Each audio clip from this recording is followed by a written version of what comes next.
This morning on Fox and Friends, Donald Trump went off the rails.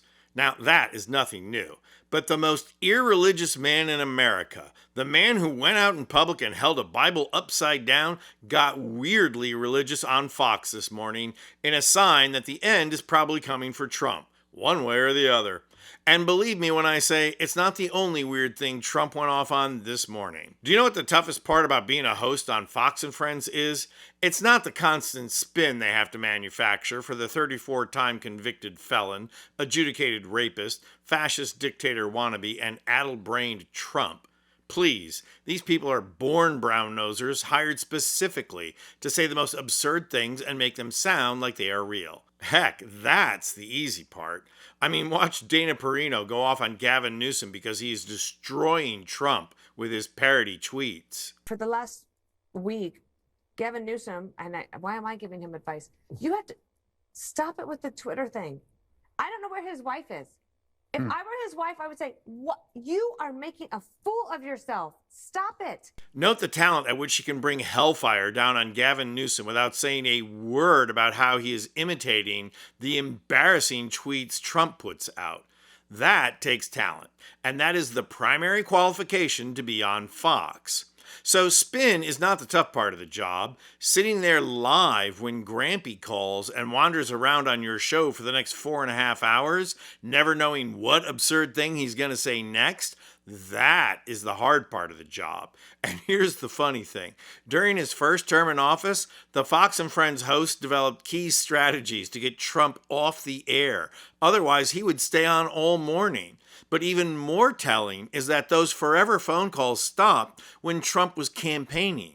Sure, he would call in, but he couldn't stay on long because he had a campaign schedule to keep. And this is what is truly scary, because when he's in the White House, he has nothing to do. So he stays on for hours at a time. The hosts scared to death of what little atom bomb Trump will drop next.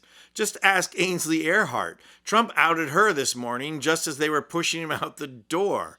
I'm going to show his weird religious rant in just a second. But first, watch Ainsley Earhardt's personal life get completely exposed by a man with no filter and no tact. Yeah, there's a guy named Sean Hannity. He might take a very lovely young lady that he knows very well to dinner in Washington, and they don't have to...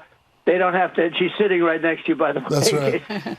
But Mr. President, I don't want to get him in trouble, so I better explain exactly. We don't want any secrets here.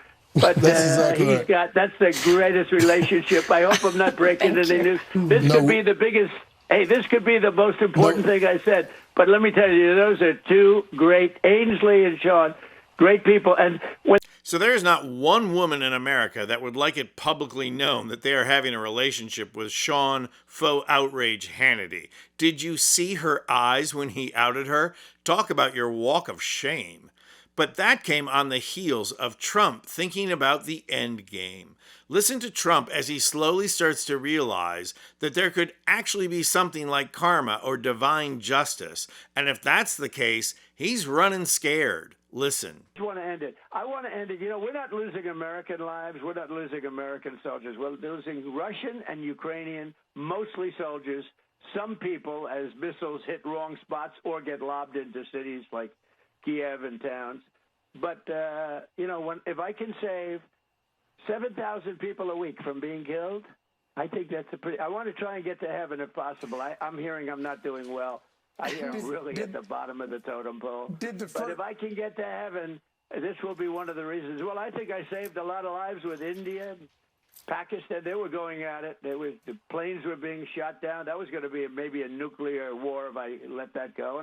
Now, personally, I think it's kind of funny that the orange landmass is starting to realize that there are more days behind him than in front of him to start grappling with his own mortality. That actually requires more neurons than Trump is in possession of, so it's doubly funny.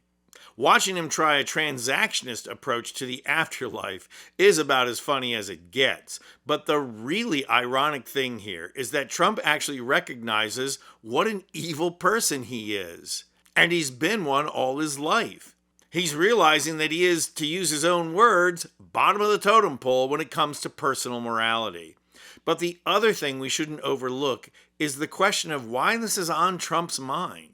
Are there more serious medical reports that the White House is covering up? Most likely. Lord knows the basic biology of the Big Mac is long overdue to kick in. Or is it that Trump is contemplating double crossing Putin and knows what happens to people do that? And lastly, Trump has a lot of MAGA faithful feeling very betrayed and angry. And a lot of those people love guns. I mean, think about it. If Kash Patel was in charge of keeping the loonies away from you, would you feel safe? Whatever the case may be, I just want to convey some empathy here to a small-minded person with obvious cognitive deficits struggling to contemplate the moral dimensions of existence and how that might extend to an afterlife. In that regard, I think we can all agree the sooner Trump experiences the afterlife in person, the sooner peace and justice will rain down from the heavens. So you go, girl. I'm Anthony Vincent Gallo for Occupy Democrats.